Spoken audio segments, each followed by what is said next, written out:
Well, here we are again. And, it nearly screwed me over last minute there. I realized that there was issues last week where I completely and utterly mucked up the time zone switch between the USA and we here across the Great Pond. But we're back. We had a week off thanks to that error. And then again, the stream refused to launch from the old link on Restream. Perhaps it had been scheduled for too long. I don't know. Somewhere along the way, an error occurred. We couldn't host from the old link. So now we're here. Hopefully, the sound is okay. Because, I've had to... Why is that no longer playing? Play, damn you. There we are. Some lovely music. Now... this particular stream has been rather difficult to put together. Apparently, people think that talking about boobs is going to get them in trouble. However, it's not just boobs we're going to be talking about. It's butts, and TNA, and so on and so forth. But no, this is not supposed to be a stream for children. Please, if you have children in the room, don't have children in the room. This isn't going to be pornographic, but it is going to deal with adult themes. So if you're not 18, bugger off. Thank you. You have been warned. So for this, I have three individuals who are older than I and perhaps able to give me some fatherly advice on the birds and the bees in this respect. I thought it would be an incredibly good idea to, get the usual bloke back. He's arrived mostly on time this time, thanks to the error. It is, of course, my good friend, the Graph Paper Architect. Nanu. Nanu, indeed. How have you been, sir? It is a pleasure to be here. I am doing quite well, thank you. That makes one of us. Been a bit under the weather here and there, but yeah. No, you've got a nice shirt on for the day. You need to undo a few more buttons just for the theme of it. Get a golden medallion. I could, I guess. You need a little... But no, see if we can get some super chats going. I'm glad you're feeling okay. Oh, by the way, in regards to super chats, we've had a bit of an influx. I've not done much with the channel lately because am I still here? Yes. Oh, it said lost connection. No, I guess I didn't lose connection. You did not. You lying restream. We are 40 subscribers away from being able to receive money over YouTube. 40, which is incredible to me because awesome. I didn't think we'd get past 100. But here we are. So if you guys could take the YouTube link, share it to one singular friend that is not subscribed and say, hey, this stream is quite entertaining. They're talking about, tailor it to the friend. If they like goblins, say goblin short stacks or something. I don't know, make it as deviant as you like. And say, hey, you can come on over to YouTube and subscribe to this guy. Violence Solves Everything's in the chat there, and he's actually saying, yeah, you can come over to Rumble. We are streaming to Rumble, X, and YouTube. You can donate to us over on Rumble, and that will help us pay the bill of Restream per month. We actually got the 20 quid that I needed to pay it last month, which was fantastic. So we'll see if we can hit that 20 quid this month. Nice. Right, we have great. Ultra in the chat. Hello, Ultra. Violence. We have Fifel. Savo's in the chat. I've not seen her for a few weeks. She has resurfaced today. Welcome back. The Drama Goblins is here. Of course, the Elven Maid is here. Fifel and the Elven Maid saying, flat is justice. The memes are rolling in. We've got Jason96. Welcome, Jason96. Aaron Lind, welcome. Jeff from Denkar, hello, sir. Welcome. And I think there's we got Mr. Lord Mateus in the chat, but I don't know why he's hanging around in the chat because I can just press this button here and, oh, look. Hey, what's up? There he is. There he is. How's it going? Infamous. Now, you're hot off the heels of a pretty big time over on your show. Yeah. I appreciate everyone that's here, that's been to the second watch. It's Friday nights, 11 o'clock Eastern Standard Time, 10 Central. My channel's been around for a few years, but this year I decided to change things up, and because I've noticed live streams are becoming more popular, and as much as I like doing a little actual play here and there, that's really not a big thing. And I'm probably going to be phasing them out by the end of the year. The occasional one shot, because I do like demonstrating a game or a module and then talking about it. But yeah, no, the live stream's been a lot of fun. Gary and I we just love talking about game mastery, and we hope everyone stops over to Lord Mattias on YouTube or Gaming with Lord Mattias on Rumble. I would appreciate a follow on Rumble, because they're a little bit more generous with the ad money. No, the money is, of course, the only reason that we play these games.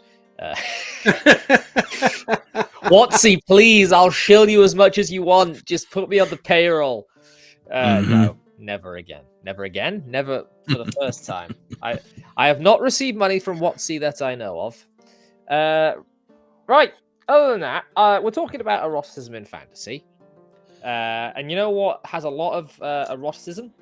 Fantasy artwork. Do you know who else is just incredibly good looking? It's Richard Witters. Ah! And Winston, of course. Draw him like one of your French Excellent. dogs. Sorry, I didn't mean to flash my fluffy munchkin. I'm never getting monetized.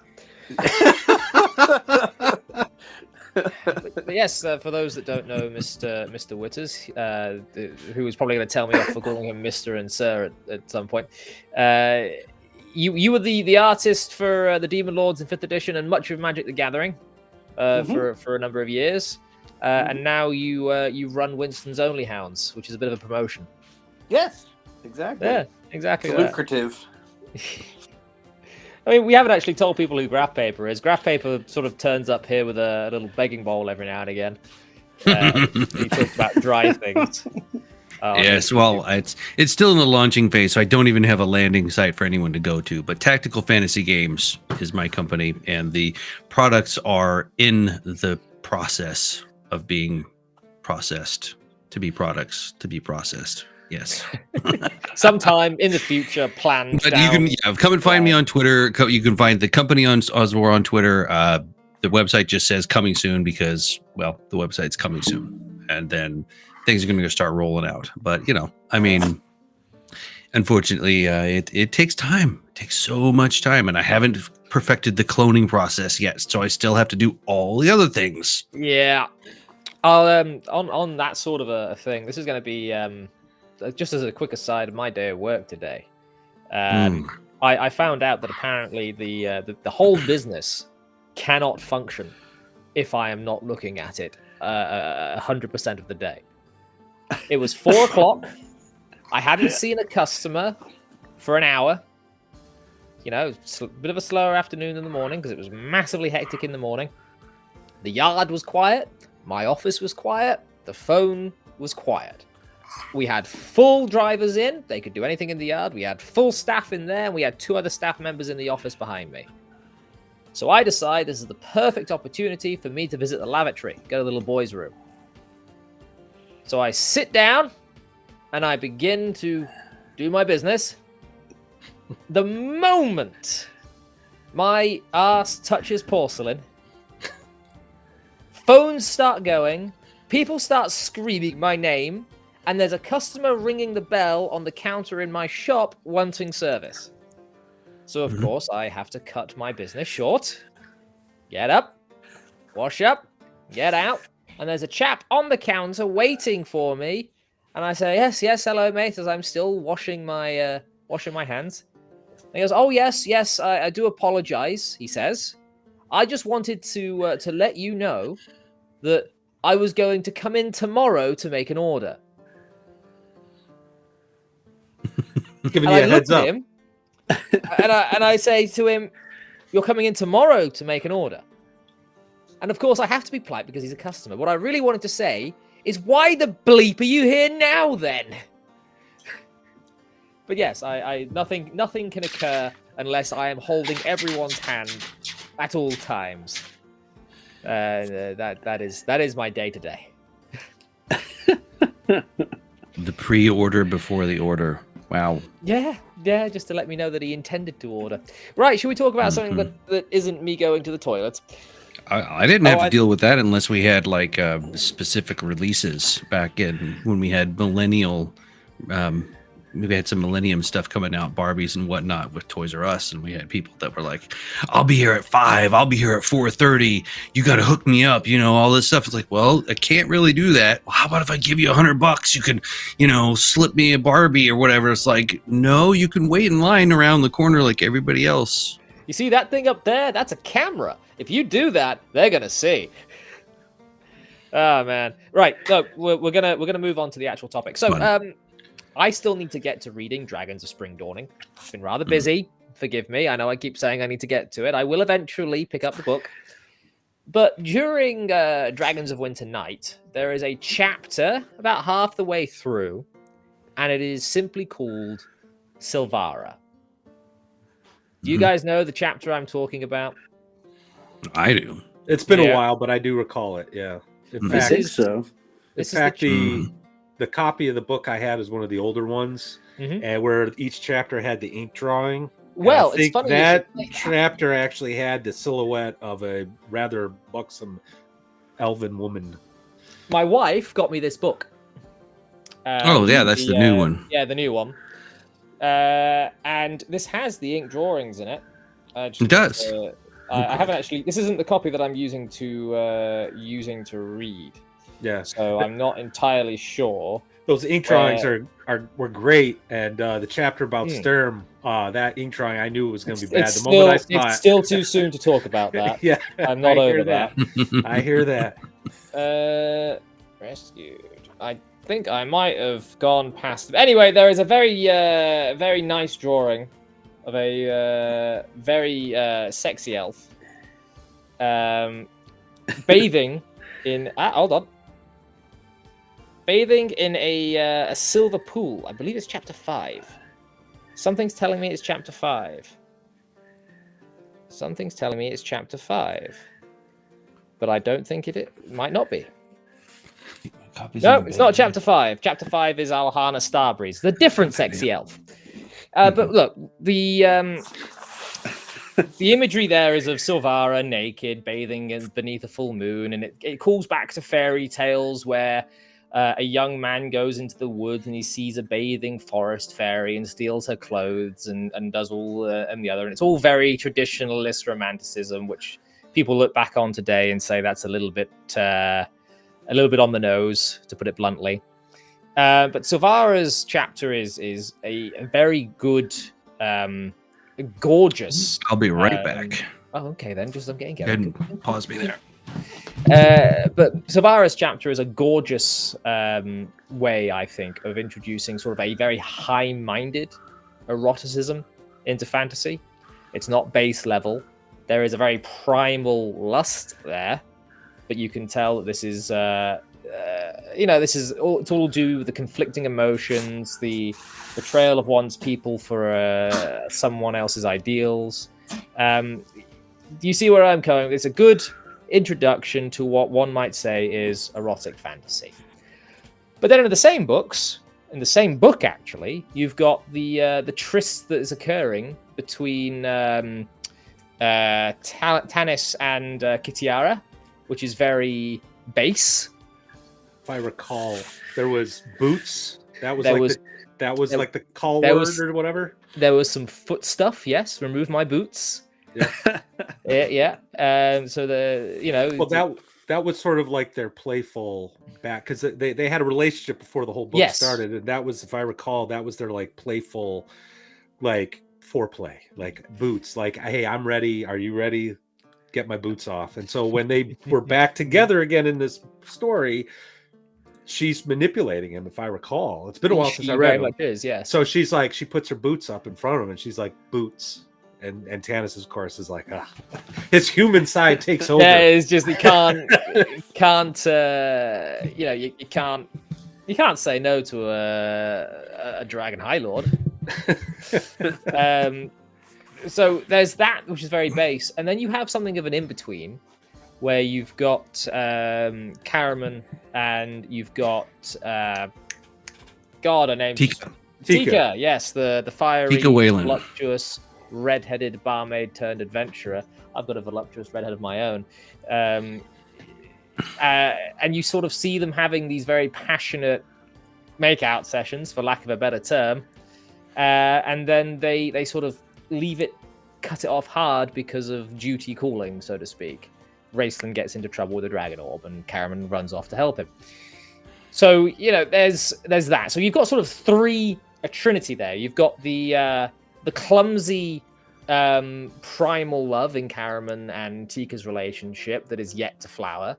You've got sort of a Tanis with a bit of a love triangle going on, where you've got this really romantic, high-minded love of the pure innocent young girl of Lorana becoming a woman, and then you've got his previous lover, who is this very desirable femme fatale dragon high lord, who is very domineering. So you've got the sort of the duality of man in Tanis there, and then you've got the mixture of the two, the really erotic, really primal, very naked, because this is the one where you get the most, I think, vivid description of just seeing someone in the nude, and then coming together, very much implied coming together after they kiss under the waterfall. So you've got 3 separate instances of erotic fantasy in one book, and I really, really enjoyed that.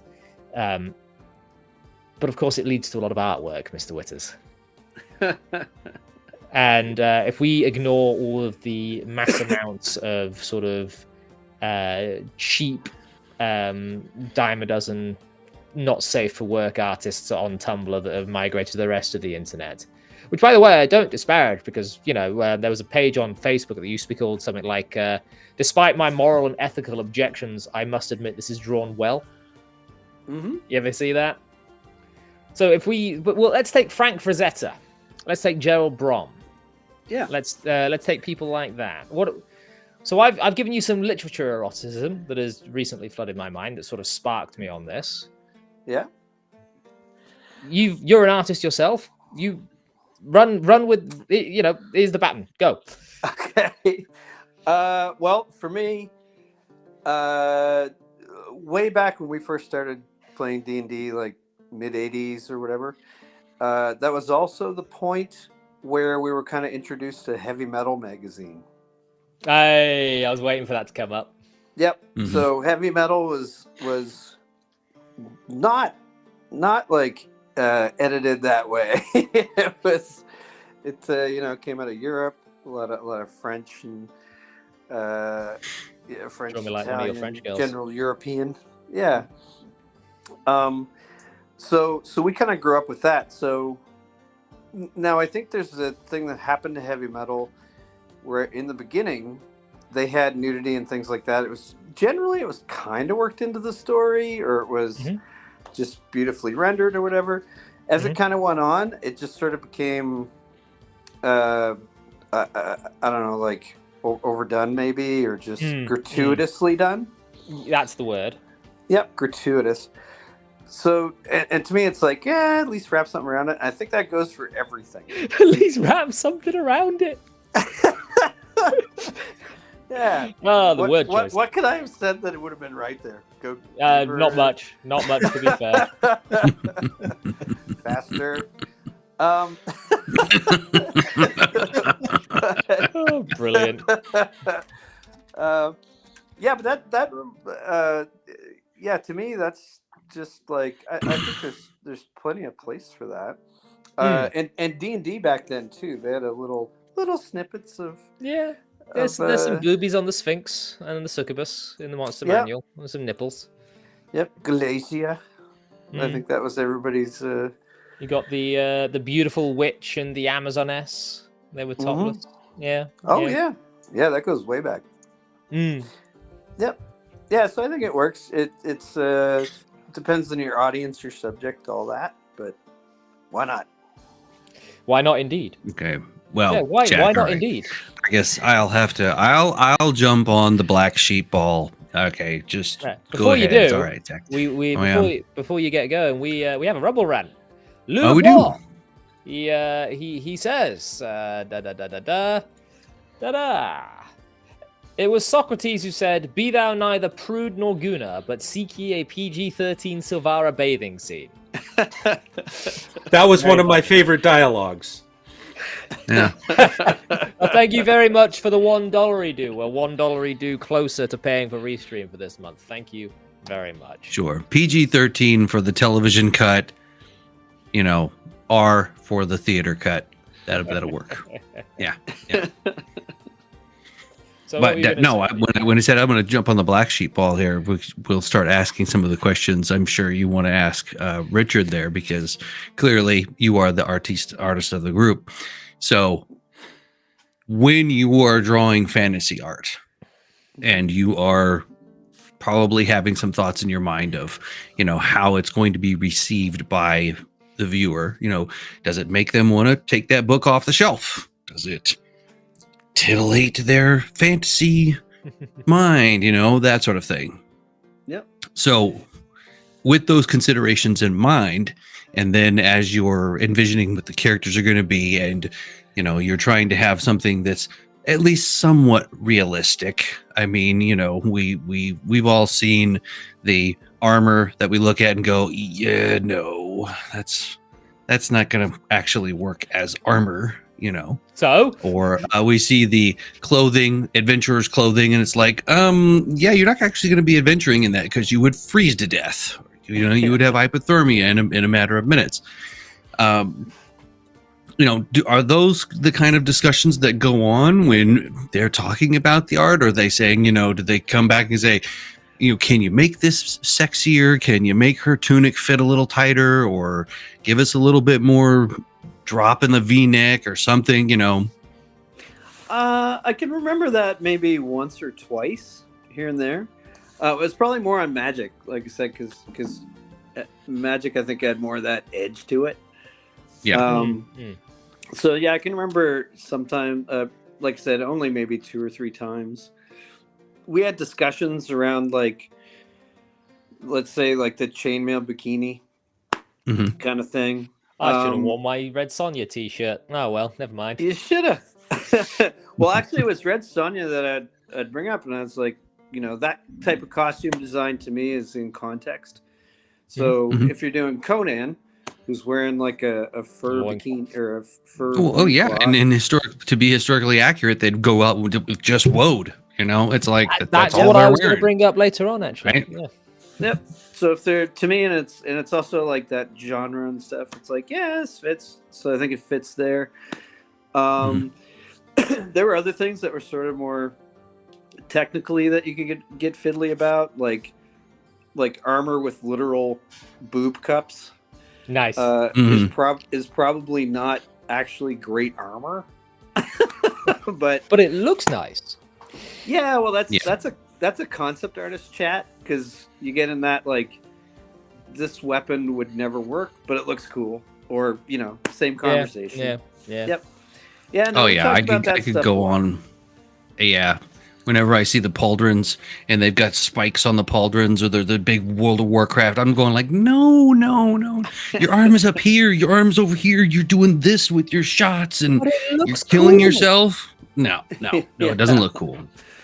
Anyhow, but I'm weird that way. But no, well, that was part of, I think, what we were wondering about, is because, I mean, clearly you can have some of the best literary descriptions of, you know, how the water is reflecting off of the bosom, and the curve is perfect, or the shine of this or that. You can get into all kinds of different descriptions, but they will probably never ever read those words if they haven't seen something on the cover that makes them want to open it up. And that's where folks like you come in, you know, you and Easley and Elmore and Brom and all of those folks. It's just like, you know, wow.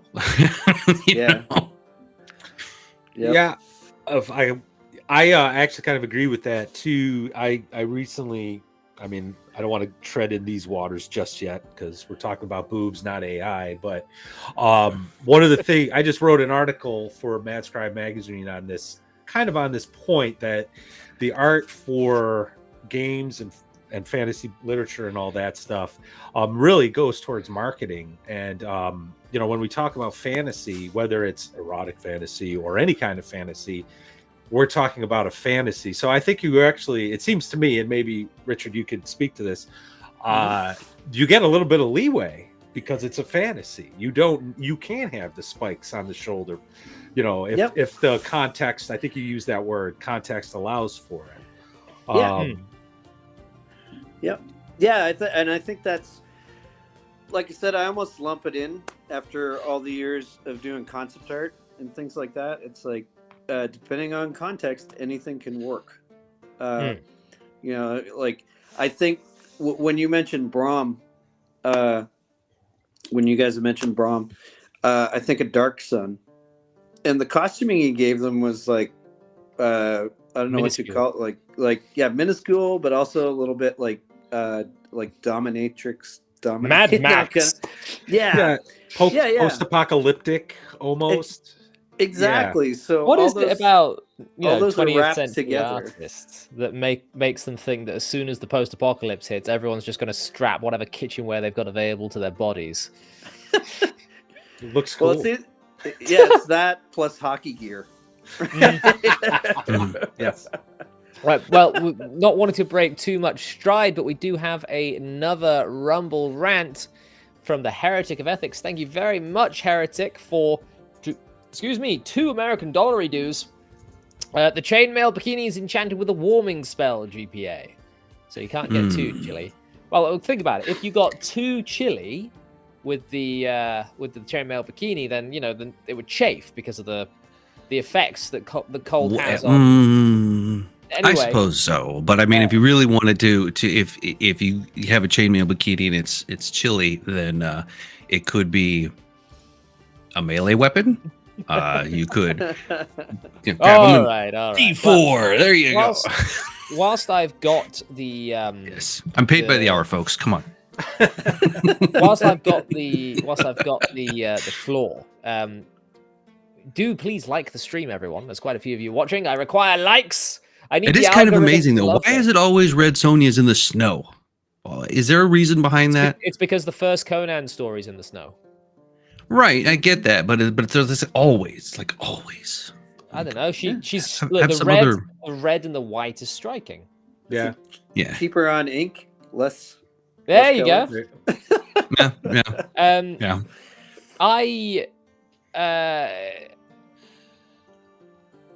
Let's sort of move again into something. Actually, Feifel's brought up a very interesting thing here that there's a strange paradox. Both women and men like erotic art. Neither really likes to be seen to love it while in the room with one another. You're actually quite correct. However, I not only do I send my beautiful vixen over there a lot of really lovely artwork, and I don't just mean sort of pornographic smut, but I mean like your watercolor 1700 to 1900 classical oil painting artwork of women and men that are just sort of lounging by pools with lily pads and all the rest. It's some really beautiful like classical stuff. Hello, Winston. And that sort of thing. So I share a lot, and also I send her a lot of less tasteful things, but it's I share a lot of that with her. In fact, speaking of AI, artificial intelligence, something that I will never use to write because I think that would be cheating, but I have used it as a toy to create images. And one of the things I uploaded this week was the wife in a sexy spacesuit because I've been on a bit of a sci-fi kick. So yeah, I saw that on Twitter. Yeah, exactly. So it's I think that Feifel is very much right that both sexes enjoy eroticism in their fantasy, whether that's in science fiction or in medieval fantasy, but very rarely together. And I think this sort of a community that is sort of, I hate using that word, but this sort of a community that is built up around this hobby and this genre has brought the gender wars to a close, where everyone can just sort of shake hands, look each other in the eye, and say, yeah, we like boobs. Well, that's going down a whole another rabbit hole of whether or not what type of relationship you have with your other, and if you're cool with that, and more power to you. Yeah, fine. Same here. It's like, yeah, hey, this is cool, or that's cool, or whatever. that's a whole different show, though. I think Mm. discussing Oh, whether very or not people are, but yeah, I guess Yeah, I mean, think. Oh, I'm sorry, I didn't mean to talk over. no, let's go ahead. I was just saying, I think Jack is onto something there, provided that you don't cross a particular line, and how to Bloody define hell. that line is, I think, it'd be kind of difficult. What's interesting is, though, like, you brought up Brahm and Frank Frazetta, right? And who else was I thinking about earlier? Oh God, the name is escaping John. me right now. All the blood is leaving your brain. You can't. But, Perhaps the artist with the great artist of Castles and Crusades, Mel. oh, Boris Vallejo. Who else? Oh, Yeah, yes. Vallejo. But Oh yeah, those three that you Julie. mentioned, I actually wouldn't consider that erotic, though. Like, I just think that's just It's beauty in the human form. exactly. And so when I think of this topic, I honestly was thinking about all the elf pics I see crawling over my feed, thanks to Elf Maiden. We need more of those. More elf pics. Because that, to me, and again, I'm not trying to. I mean, maybe I am a little bit making a kind of a normative thing here, but I do think there's a difference between, like, the high art that you see, where it's, hey, she's naked, but it's about praising the human form and showing it perfection, or like Conan, like muscle bound dude, pinnacle versus the pinnacle. That's a great word. Indeed. Versus commercial art, which is, this is trying to get you to have a particular immediate emotional reaction to pick up the book. You know what I mean? And I think that's how I see it. So I wouldn't include those guys necessarily. Frank Frazetta is someone I would include, because he, I've seen plenty of quotes from him through his, is it granddaughter, Sarah Frazetta? Or is that his daughter? I think it's his daughter. And where he's like, oh yeah, I'm definitely an ass man. He's like, okay. I can agree with you there, Frank. Also, speaking of artists, we've got the Castles of Crusades, one of their artists hanging out in the chat. I need to get you on the show at some point, Mel. Once you perhaps make your way over the pond. Yeah. That made me think, though, too, in comic books, you had Adam Hughes, who, comic book artist, who does... Rings bells? Always, to me, kind of known as kind of doing cheesecakey art, but amazing art. Like, just incredible art. But he did, like, the beautiful ladies. He would... Yep. That was his big focus. They had a magazine, Penthouse Comics, for a while. He did a bunch in that. And then there's Frank Cho, another comic artist. He was very well known for, like, especially his ladies and all that kind of stuff. So I don't know. To me, that's, like I said, it's comics is something that we could talk about here, because comics is very much, or at least it was, before the ladies got involved and ruined it, like all girls do.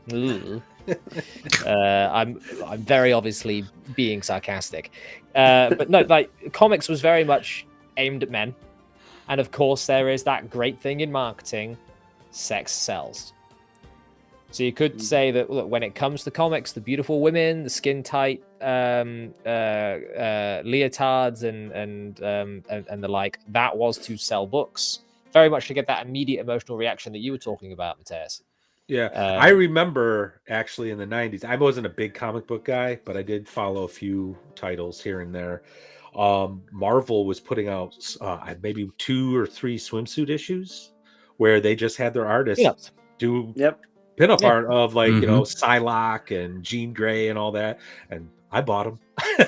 I mean, we've gone from having Marvel doing that in-house and doing, like, pinup art in-house to just people taking the models from Marvel Rivals and turning it into full-blown pornography.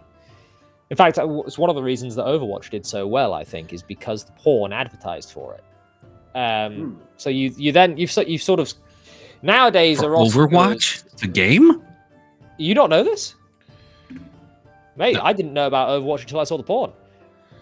Well, yeah, I knew about Overwatch, but I never knew there was a connection between, like, actual porn and Overwatch. It's incredible that there's like legit, or are we talking, like, fanfic stuff? It's not official.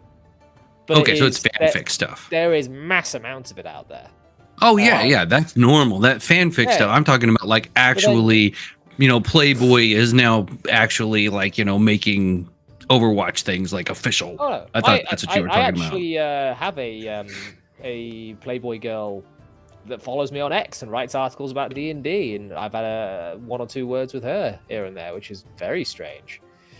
And yet you failed to get her on the show here, Jack. That is terrible.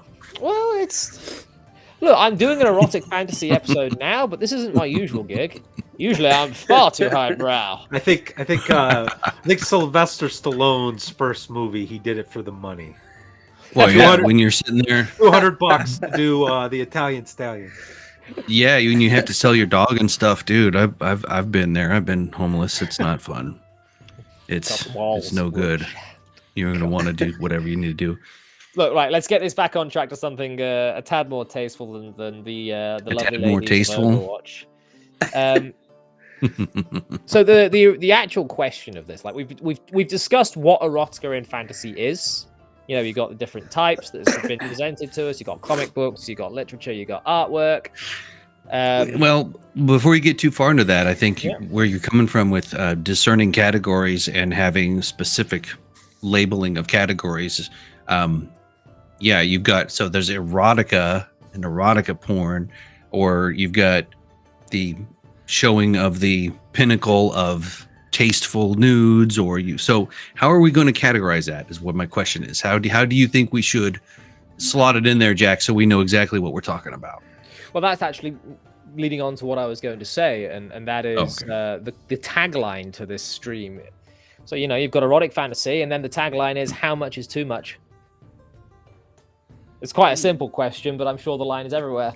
It's a big squiggly line depending on who's in the room at the time, I suppose.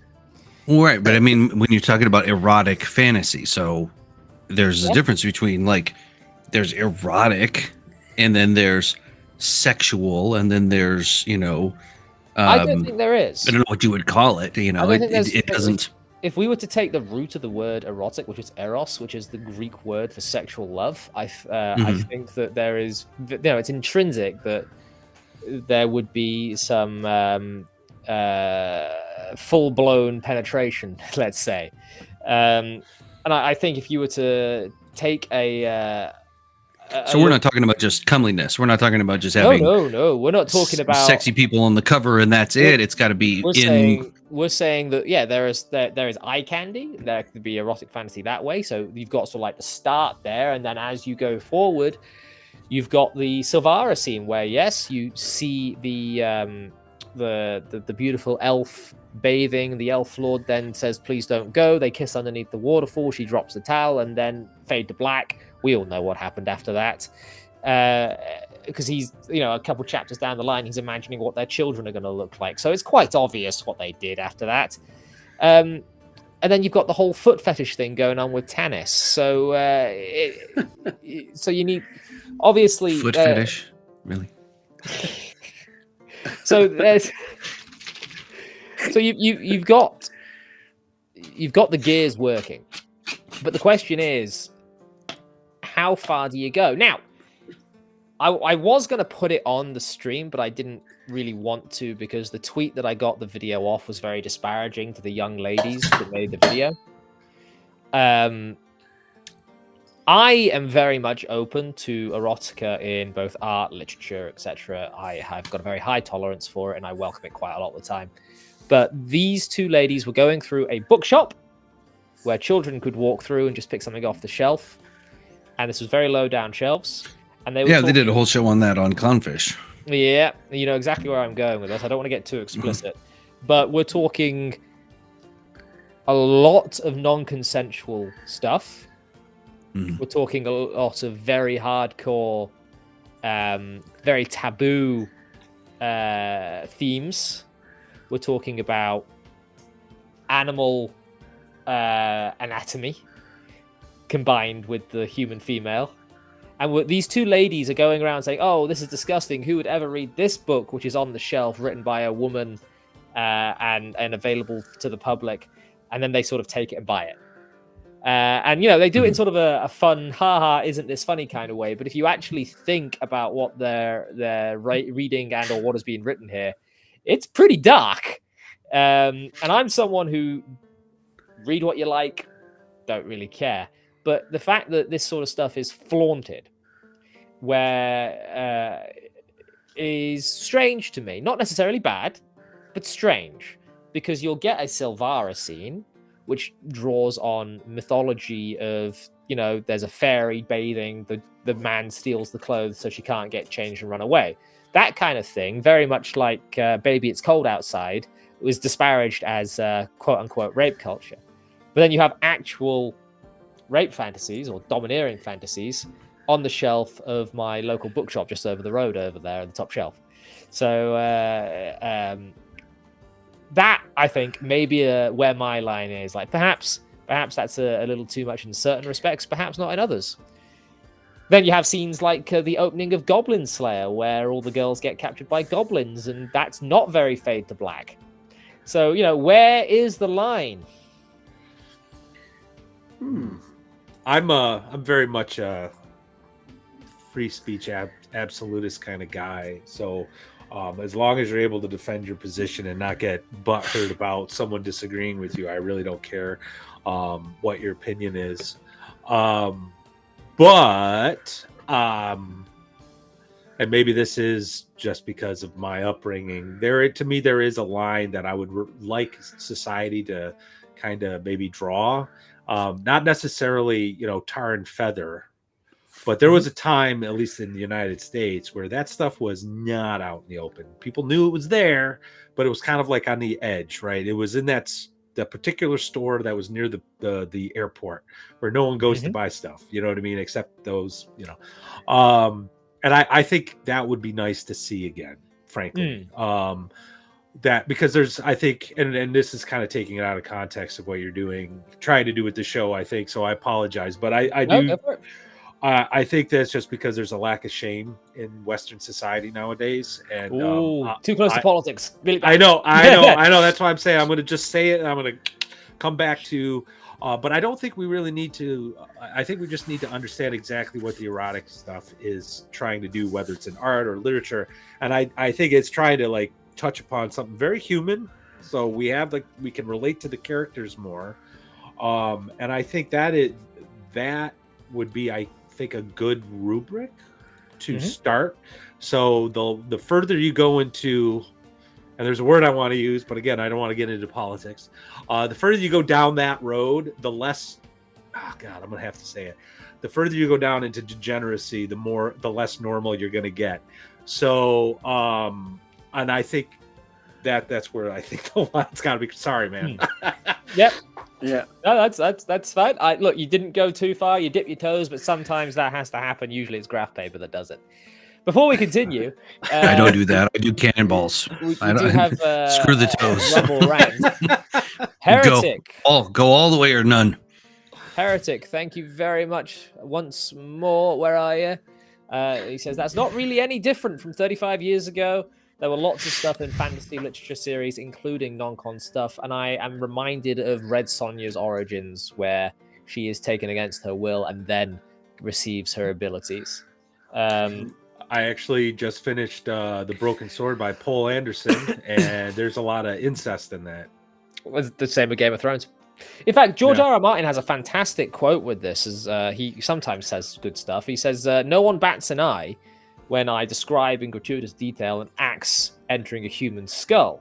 But the moment I describe a cock entering a vagina, everyone loses their goddamn minds. And it's, I can sort of see where he's coming from.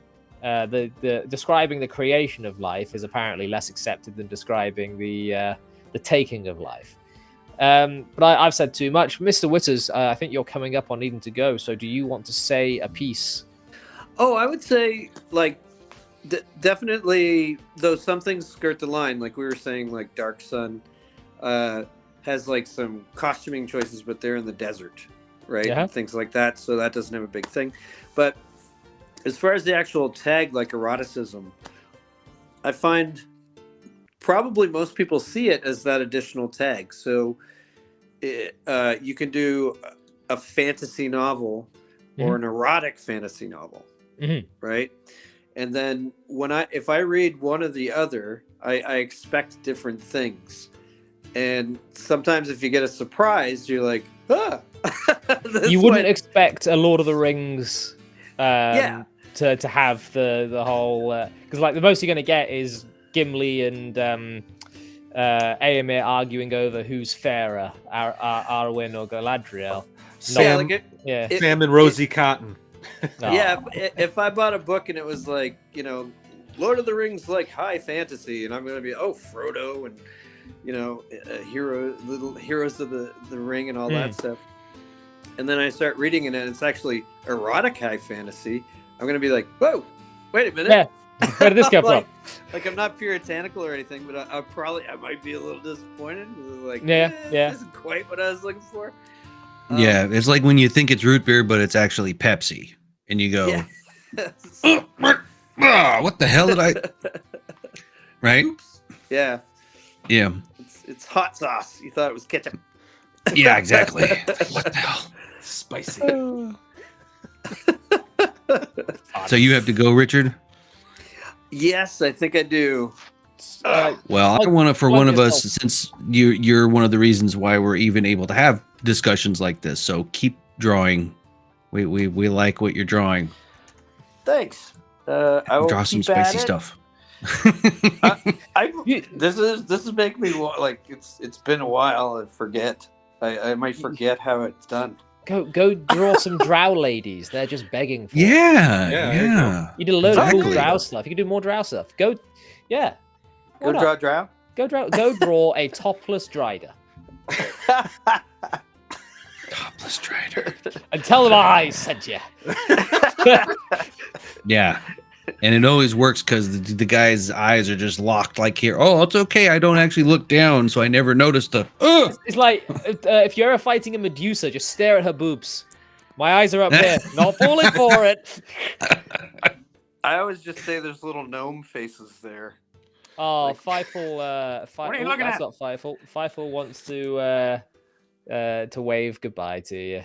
Oh, right. Aw, lovable. Thank you for the drawing, Jam. More, yeah. You guys need to do more together. That was great. That was very fun. Mm. Yeah. We're just shooting sketches back and forth. All right, I better get going. Thank you very much for your time, sir. It's nice It was meeting you. great. Take care, man. Yeah, Bye-bye. great seeing you. See you next time. All right, bye. Right then, chaps. Then there were 3. Look, we've been going for nearly an hour. So what I'm going to do is we'll carry on the conversation. We've had quite a lot of active chat. I think everyone is interested in this. Definitely not just because there's boobs in the thumbnail. We are going to put up the Q&A stuff. If you guys have questions or something you just want to put out there for us to discuss, please do send it my way. Those that do it in Rumble with money will obviously get preferential treatment because I need to e-beg to pay the bills, keep the lights on, so to speak. And I think what we'll do, just while we're waiting for a question or two to come in, is we'll think back to our favorite fantasy series, either recent or one from childhood, and we'll think to either a woman or a man. I don't know how you guys are inclined. If there was a fantasy character, you know, that you would pursue or would want to have pursue you, which character would that be? What is your fantasy waifu? We're now a waifu channel. Yeah, it might be. So, anyone Might spring be. to mind? Doesn't have to be an erotic. For us, or fantasy, we're just waiting for the chat to respond. for you two. Oh goodness. I have to look it up. Well, I don't know if I have.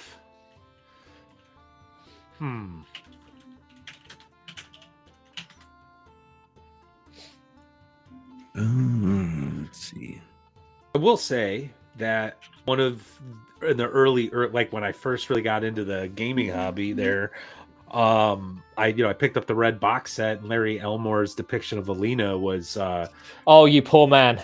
she's just beautiful. Oh, dude, I played through that solo thing like 7 times trying to save her. Oh, And yeah. that's when I realized the whole point was, oh, this is teaching me that we're gonna die playing this game. Oh, you poor man. Mhm. But so Yeah. I would say I'll say Alina as one of like from D&D, and in light of the passing of Val Kilmer, I will also say, because this also came out, Willow, the movie Willow came out around the time I started playing D&D, so all my fighters were Mad Mardigan.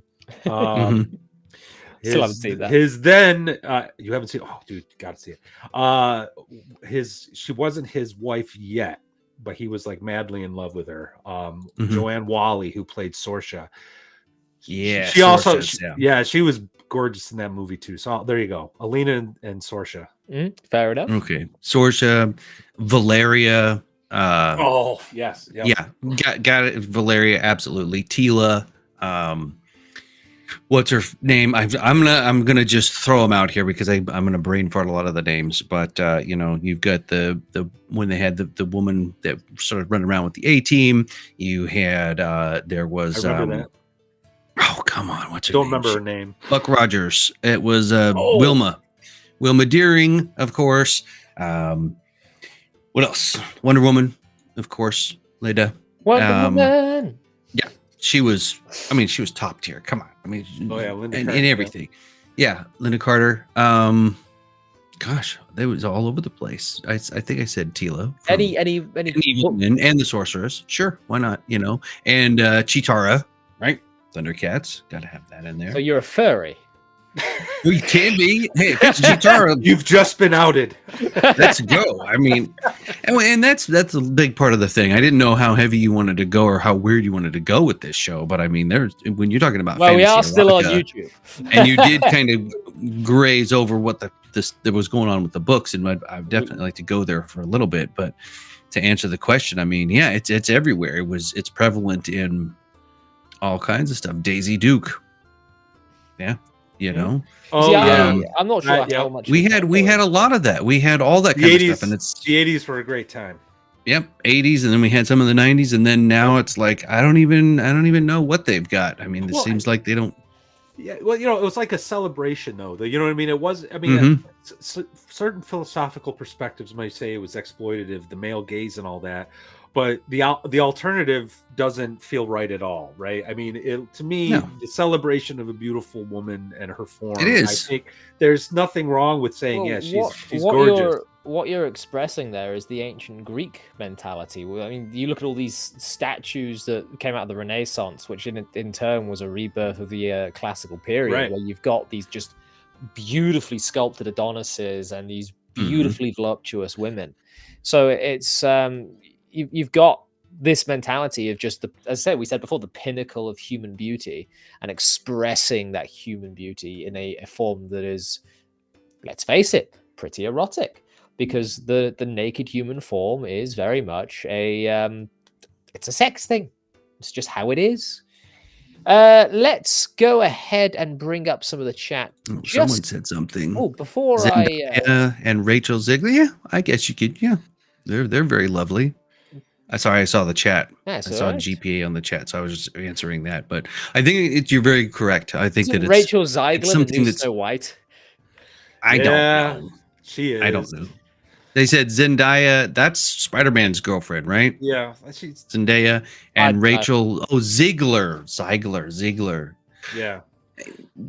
Oh, they were kidding. They were just making a joke. I think. In Zendaya's defense, I think she's attractive. I mean, I wouldn't call her. I don't know. Ziegler, on the other hand. Let's not get into the. I call them 3D women. Let's not get into real women because we're not talking about. Yeah, we're not going to get into that. No. I want to say, look, there's two that I'm going to say. One is from anime, and one is from literature. Urza Scarlet, very capable, busty redhead who's very scary. And Catty Bree, who's also quite shapely, redhead, very scary. I happen to be married to a quite a very confident and voluptuous redhead. So maybe I have a type. Isn't that right, my love? Oh, you'll catch up to a moment. She's a bit behind. I've got time to escape. That's where she says, "You better have a type. It better be my type, or you're gonna end up dead." But we've got a few pinned things here I want to go back to. Let's take Emmy first, because it's not really a question, it's just a take. Guys, if you want to put some stuff in for me to read, do just pop it in chat. We also have a Rumble rant to get to after this. So yeah, see, Emmy just beat me to it. That's where I was going. Indeed. So we'll get to Emmy's thing first. So sexuality was always part of human culture. Erotic desire is part of us, and denying this is denying that we need sex to reproduce. Being shamed for liking male or female body is ridiculous.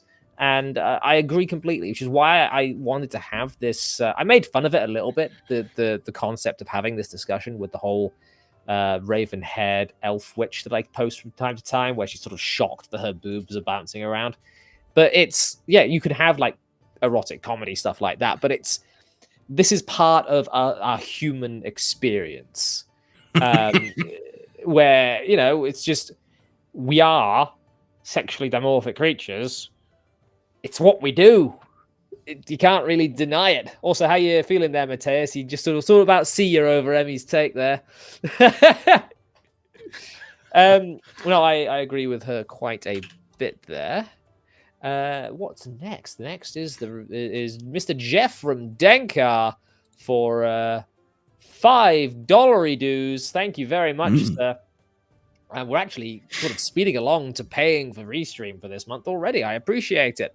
Rating system of some kind, yeah.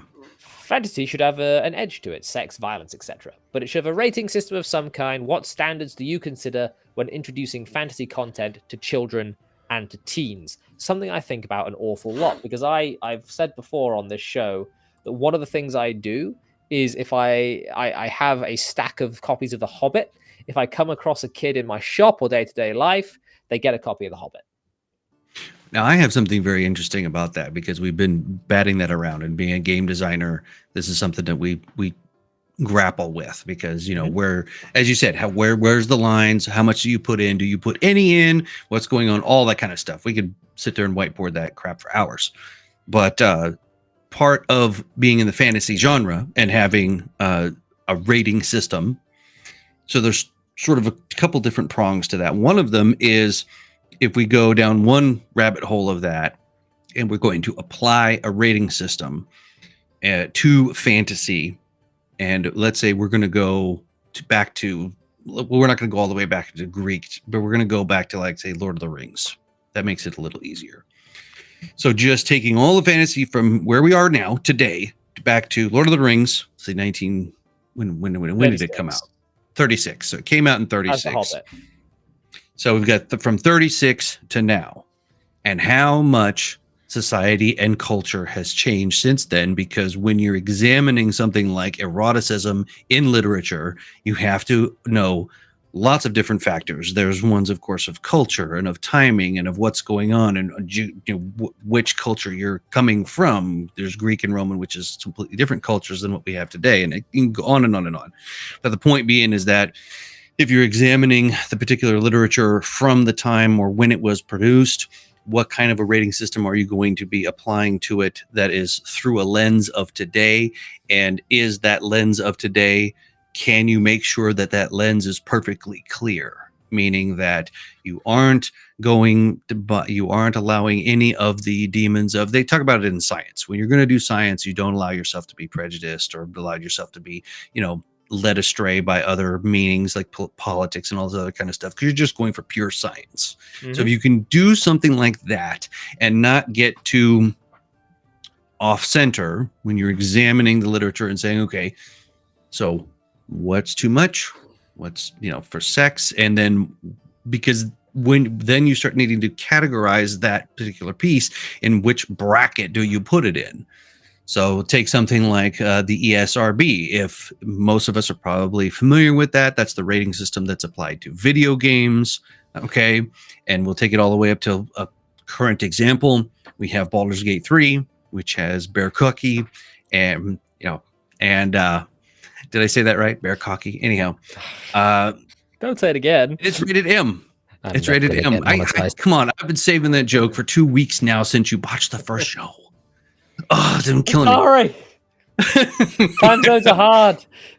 But I've thought about that. I really wrestled with it quite a bit because I'm like, okay, you know, that's like when you're talking about lines and where lines are in erotic fantasy and what's okay and what's not okay, what needs a stamp, what needs parental advisory, what needs M or adult only or whatever rating system that you're going to be putting on there. And you go, well, based on what? Based on current culture, based on the lens you're looking at it from, based on what's going on, you know, when is that okay? You go back to Greek and Roman times and, you know, Zeus comes down and goes, hey, baby, I'm a stag. I got a great rack. You got a great rack.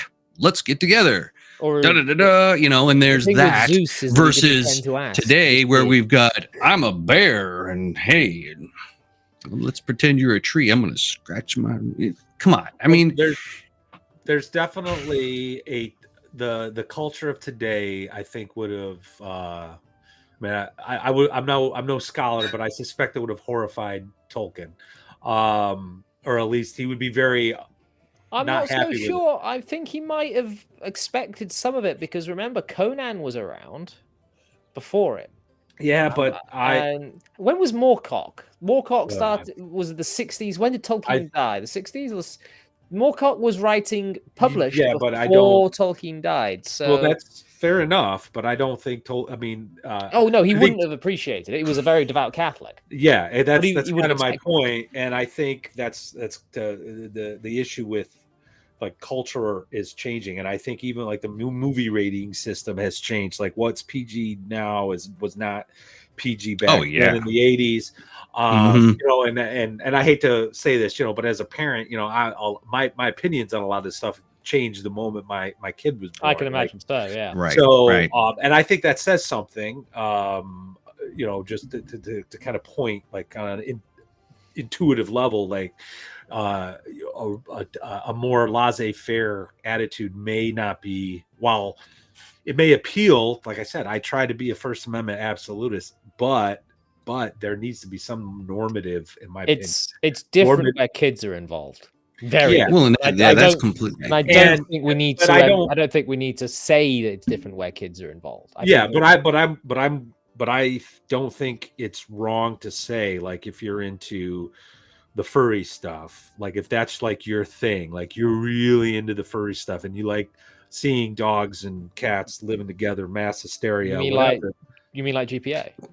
Well, no, sort of, kind of, but no, there's a real difference. There's a difference between bestiality and furry. Let's be clear there, because I didn't want to actually say. I didn't want to come out and say it, but yeah, I'll say bestiality. I think that is those are totally and completely different things. Well, fair enough. Fair enough. What I'm trying to say is though, like, I don't think we should shy away with saying, well, that's just not normal, and so the stuff derived from that is, I'm going to have to say it again, degenerate. And maybe we shouldn't be looking at that. And maybe, like, I'm not going to say, no, you can't do it. But you know what? I am going to be the person that says, okay, but we need to have that standard, because I don't like the idea of some unelected body that is deciding, well, this is an M, that's an F rating, and this is a and then this cuts out of they cut these out of libraries and blah blah, all that stuff. Right, like I'll be honest with you, I don't have a solution. All I can tell you is like what my reaction to some of this stuff. Like, I think some of its stuff is not art, or it's crossed the line into pornography. I don't care whether it's images or writing. You know what I mean? Can pornography be art? No, because the purpose of pornography is literally to get a rise out of you, to put it blunt, to put it nicely, tactfully. But whereas erotic art is more a rise out of you? Say what? Can some erotic stuff not also get a rise out of you? I don't look at a waifu and go, "Excuse me, guys," and leave the chat. Okay, okay. That makes one of us. Okay.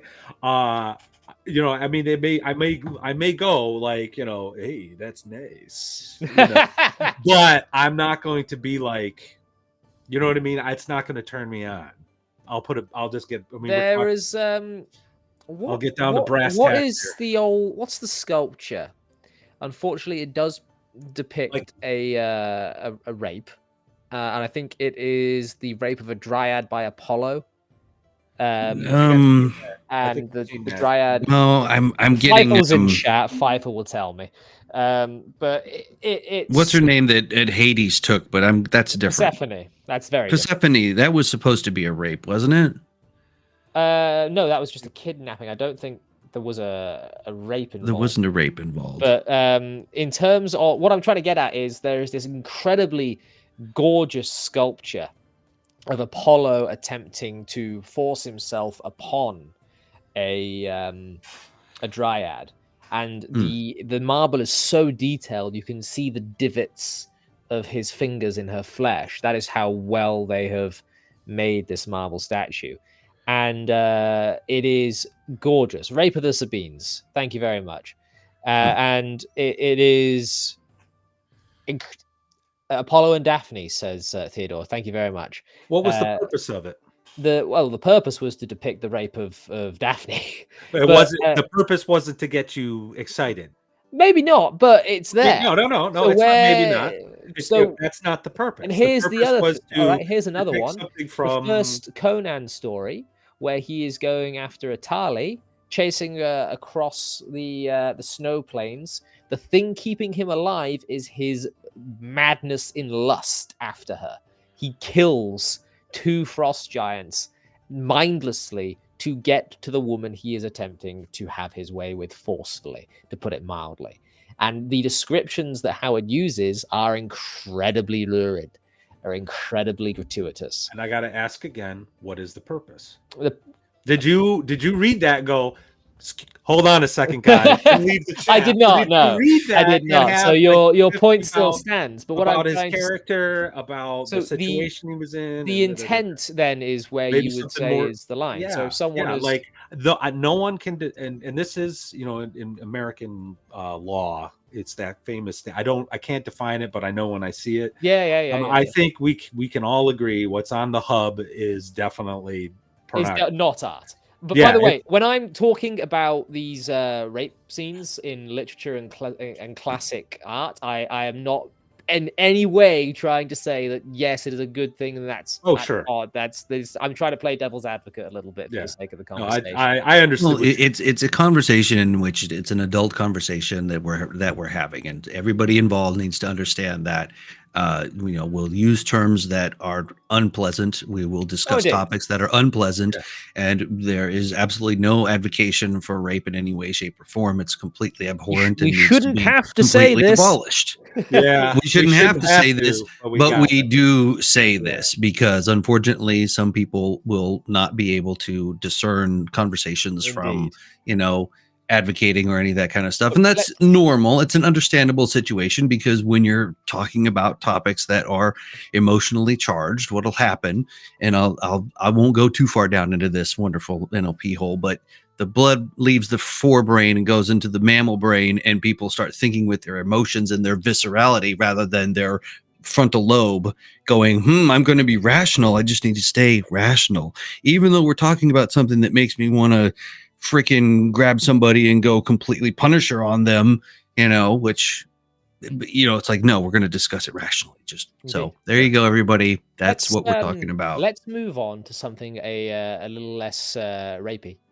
But I think I think that's the line, though. That's the question you're asking is how much is too far? What are you doing that's too much? And you go, yeah, we know that this stuff happens, but we don't really necessarily need to include it in our fantasy unless that's what we're producing. So when he was writing Conan, that's what he was making. It doesn't mean that he was advocating it or that he wanted it. It was just that this is appropriate to the story that I'm writing that just is the thing that is. It's like when Weiss and Hickman wrote about where Tanis comes from, the rape of, it's like, I don't think in a million years that either one of them was like, oh yeah, no. They were like, this is just where it came from. This is part of his. I can go even further than that. There is a scene in the Fool's trilogy by Robin Hobb, also a woman, where the main character is an assassin, and he is sent to kill a nobleman who has basically taken an very underage girl and impregnated her and is keeping her as a pet on a chain by his throne. So there is that. There are parts in there where there are Viking style raids going along the coast of the kingdom, and the jester of the court has the ability to psychically see what's happening, and he's just describing these mass brutal rapes of every town along there. So yes, this happens an awful lot. Let's move on from this topic and let's go to Feifel's question, where she says, when you dude, see a character like Conan, where he is designed to be an Adonis, do you find yourselves identifying with him or the other less impressive characters in the story? We'll start with you, GPA. I think it depends on when you were introduced to the character and where the character comes from for you. So the movies of Conan and Schwarzenegger and the way that his Conan behaved in the films, absolutely. In the books and literature, a lot of the times, no. I would not be thinking to be forcefully or whatever. But for spoiler alert, in the movies, he's very respectful towards women and very nice. So yeah, there's none of that taking it by force garbage. And so I think you go through it in different ways. But yeah, I mean, of course, it's like when you see characters like Conan or Reacher or whatever, and you're just like, yeah, heck yeah. But you pay attention to the behavior, and then you can either go yeah or no. But yeah. But it's aspirational. It isn't. It's something to be. That's the word. Yeah. I agree. It's aspirational. I and this is going to out me as a heretic in the OSR, but I have yet to read any Conan. Clip it now. I know. Unsubscribe from his channel. Boo this man. You're fine. You're fine. Jack here, our wonderful host, hasn't even seen Willow. Yeah, true. He doesn't watch movies. Films are the less respected art form, especially for me. Well, they're amazing. Well, I want to get to that though, like, because I do think it's aspirational. I think that's part of the fantasy. We want to be that guy, but I think that also kind of goes, especially now in today's age. I mean, we've just sort of lost that sort of aspirational. If you could YouTube this, the Gillette commercial, unedited from the 80s. Gillette, the best a man can get. Watch that and compare it to what you're seeing today. It is incredible, like what the difference from the 1980s to now.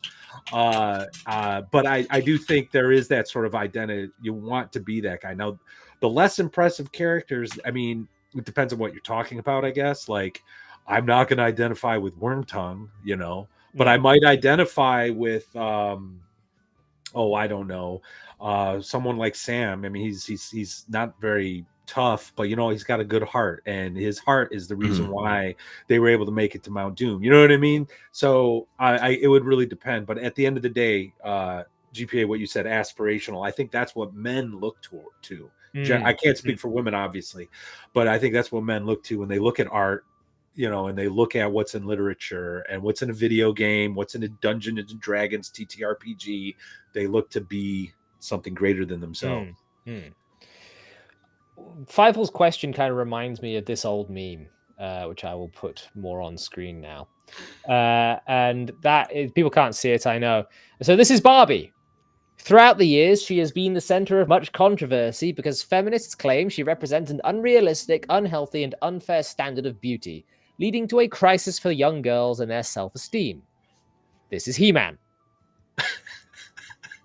And this has been floating around. This has been floating around forever. This is a lot old. Don't cite the ancient magic to me, witch. I was there when it was written. Kind of mean. There's a harsh reality to that people don't like to admit, and it's the fact that you have to be willing to look in the mirror and realize you are what you are, and you're doing what you're doing to yourself. And if you're happy with it and you're having your life and everybody's happy and you're happy or whatever, fine. Nobody should care.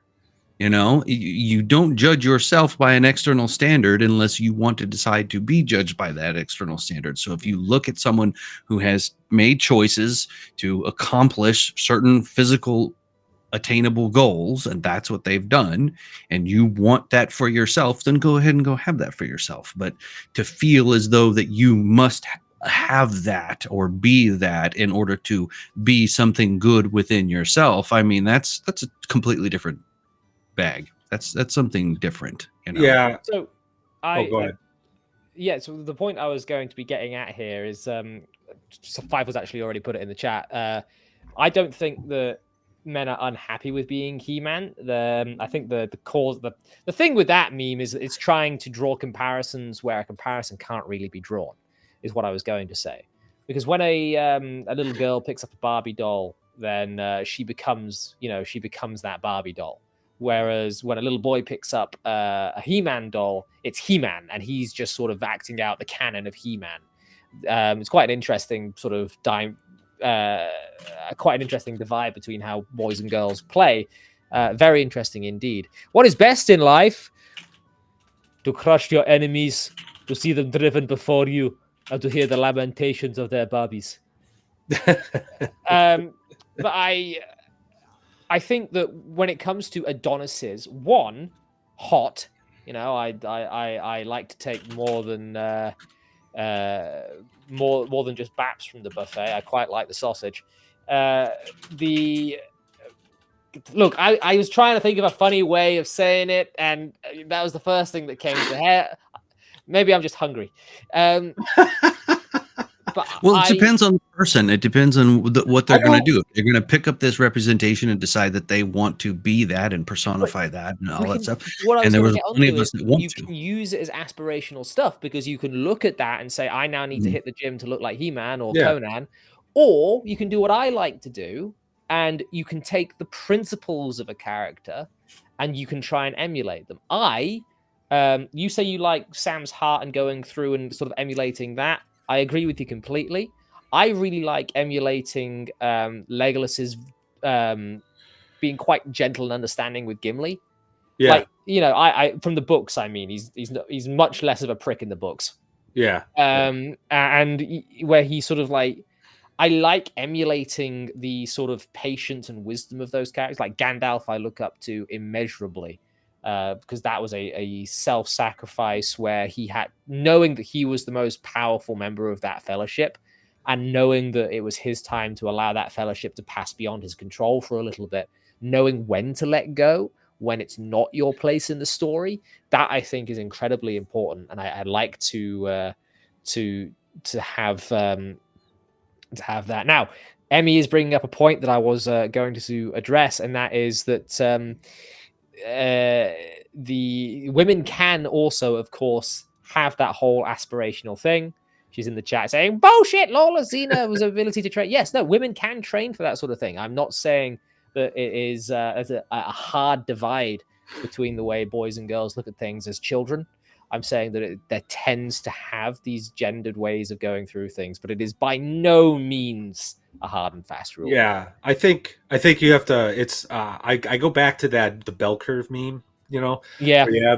I think a lot of people fell into the middle and they allowed psychologists to dictate to how they should like.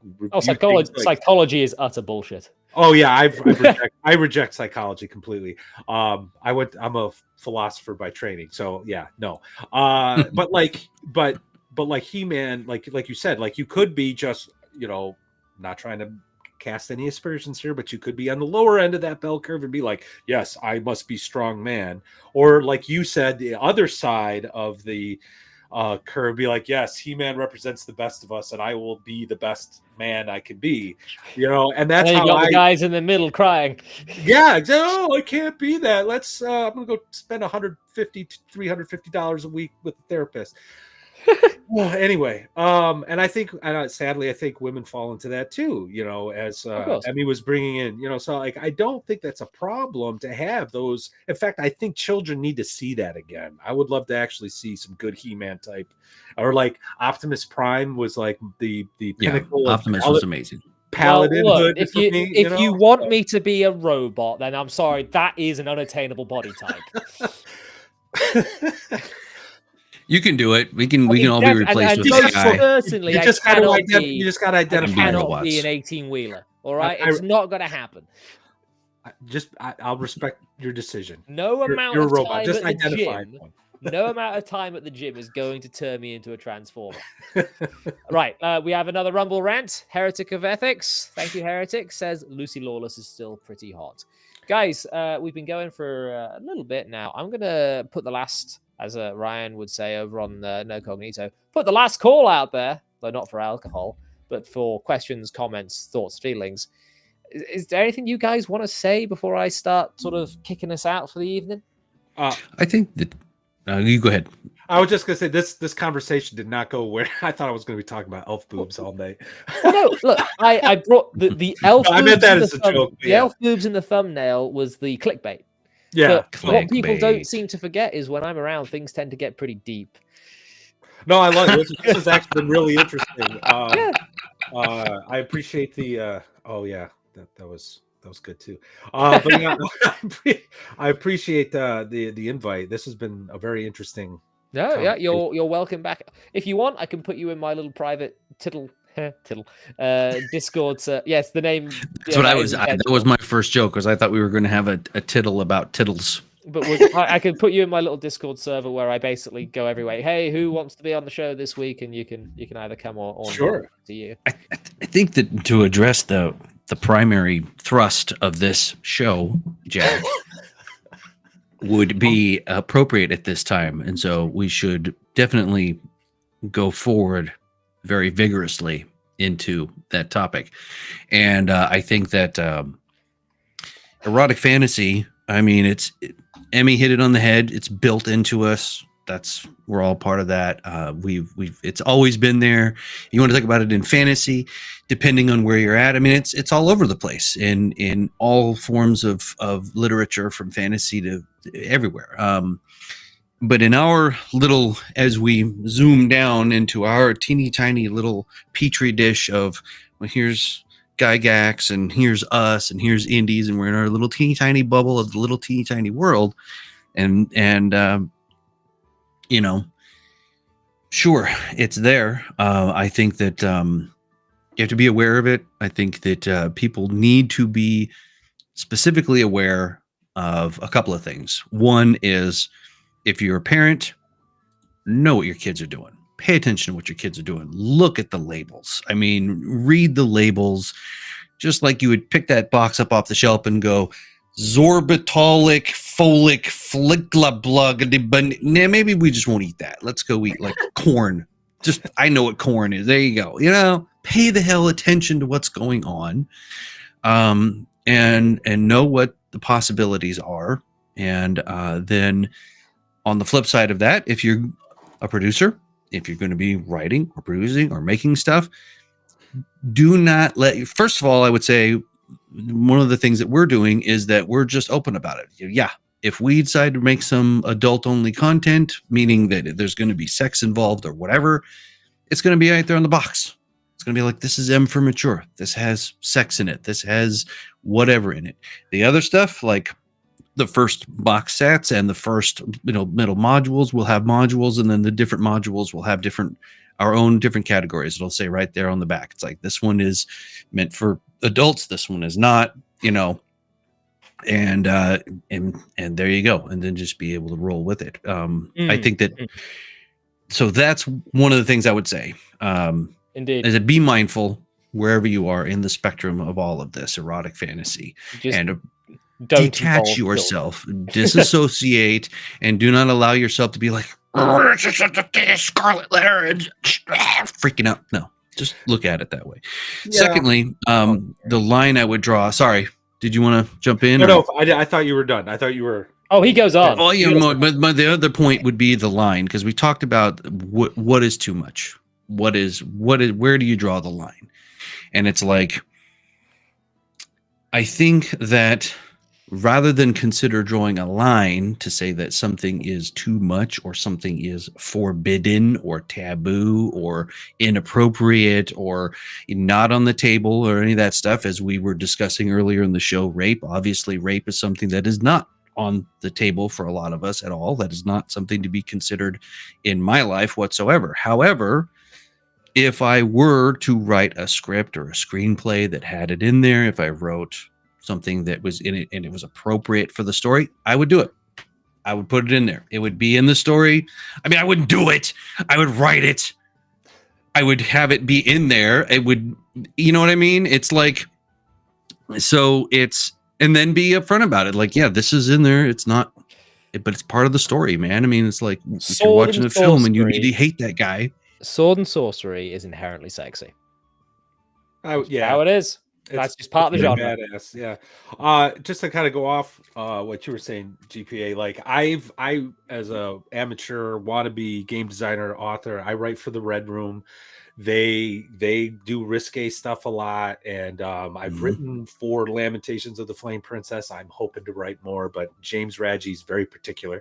But he's willing to go to a line. I mean, he had an entire adventure module centered around suicide, for example. So there is stuff like that out there, and I know I've mentioned some of my cultural opinions. I want to be clear here, like, this, in the tabletop RPG space, you do you. It's fantasy. I'm not going to say that you're some kind of weirdo because I read Lamentations. Okay, I got Carcosa on the shelf behind me. So you weirdo. Yeah. So I'm not gonna. I want to make that clear, because at the end of the day, this is like a fantasy, and this is a game we're playing, and that's the kind of like the purpose of fantasy is sort of like play that stuff out, so we don't have to deal with it in real life. Hopefully, God willing, some of that stuff that's out there. But in terms of like erotic art, yeah, like I think it really comes down to what's the intent, and if the intent is to get you to say, "Hey guys, I'll be back," then we're dealing with something I'll be in my bunk. That's I think we've crossed out of the line of art, and it's not tasteful. That's how I view it. I got nothing wrong with the Tig Bitties. I got nothing wrong with any of that stuff.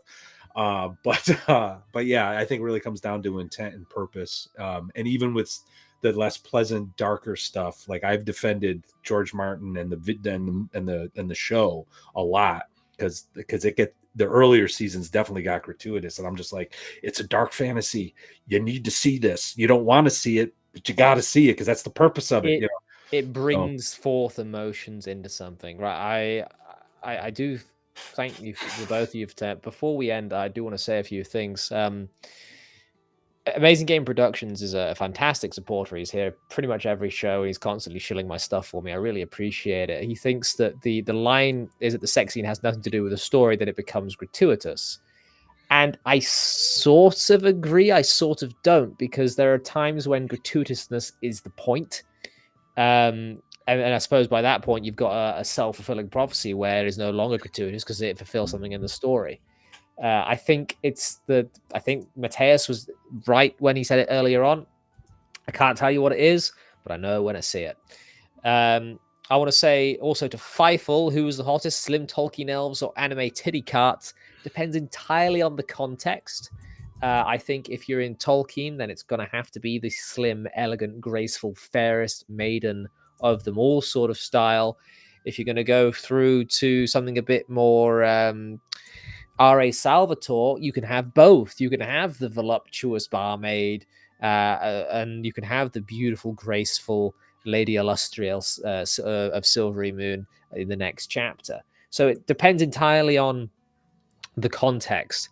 And also, of course, the grumpy Tolkien dwarves are hotter than bakery dwarf Stug, of course.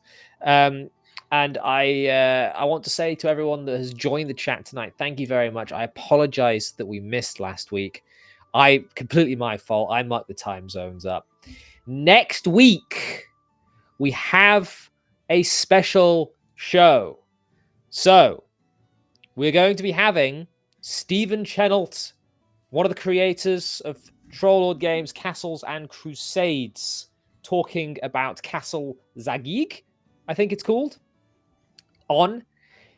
If you guys would be ever so kind, when you see the link go live on Sunday, please do share it about here, there, and everywhere. It means the world to me. This show and shows like it, like Lord Mateus' show, like GPA's YouTube channel, like No Cognito, they grow through word of mouth primarily. Word of mouth is what gets this off the ground. It's how I've grown as quickly as I've gone. Shush you. But no, I'm trying to express my pleasure at the fans helping me along here. So guys, please do go ahead and share my channel around a bit. I appreciate it. I'll be like venereal disease. Right. You done now expressing your gratuitous mouth pleasure to everyone? I am indeed. GPA, I'm going to grab your link first. Go ahead and plug yourself. Plug myself. Oh, now the show is really turning different. Hey, you know what? That's the show topic. You might as well have some fun with it, right? So I am the graph paper architect, also the voice of for Tactical Fantasy Games, which I'm co-founded. We are currently in the still building phase of everything because wheels turn slowly. We are looking forward to moving into online closed beta testing of our projects, which will be NDA locked.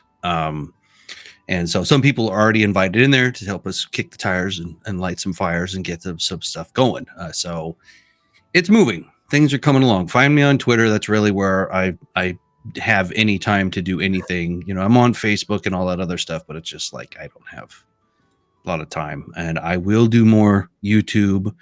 Send me some stuff. Tell me what you want to see. My stuff is pretty dry. I try to what I want to see, eh? I want to give you some content that gives you something you can take away from it and like, hey, this was valuable, and you know, not just fluff. But that's me. Come on by. Let's have some fun. Good gaming stuff. You know, working to fill the void that Henson left and bring a little bit of the magic back. Lord Mateus. All right, yeah, I'm Lord Mateus. It's a mystery how to pronounce it. I got a YouTube/Rumble channel. Got a live stream Friday nights, the second watch, 11 p.m. Eastern Standard, 10 Central. Gary and I just talk about games and things that kind of being a game master and what it's like. We'd love to have you join the conversation. In fact, the two of you, if you guys are ever interested in staying up late and talking, you're more than welcome to come out and join us. I'm about to stay up late time zone wise. It might be an early morning for me. Oh yeah, that's right. Like 3 a.m. for Jack, I think. Yeah. Well, we actually had Miguel on a couple weeks. Miguel from the Red Room. So yeah, he got up at like 3 a.m. but he was a good sport about it. And with that said, yeah, I'm also I have actually just released something from the Red Room. It's called Wretched Folklore. So if you're into Weird West, or you have a Western game and you want to make it weird and it's OSR based, that's what you're going to want to get. It's $9.99 at the Red Room for the PDF. I'm waiting for the proof copies from Lulu, so it will be physical coming out. But I got stuff over there, so check me out. I think that's really all I have to say about me. Nice. I'm really bad at shilling myself. Oh no, you've made a good impression, because the wife earlier on was saying she really liked your opinions. Very solid. Yeah, thank you. That about GPA. So yeah, no, I'm lucky even here. No, everyone, thank you very much for coming. What are you signing off already? We got 15 minutes. No, we're signing off already, man. Why are you signing off now? I'm late. I'm tired. I've been working all day. Leave me alone. So you're gonna do a show about elf boobies but not have stamina? Really? Yes. Really? The jokes just write themselves, man. Look, if anything, I've had 2 weeks to get ready for these. If anything, you need to give me 5 minutes. Right, have a good evening. Is that what it is? Is this an AC/DC song now? Take a break, get right back in the ring. What's up? Thank you very much for coming. Yes, thank you. Thank you for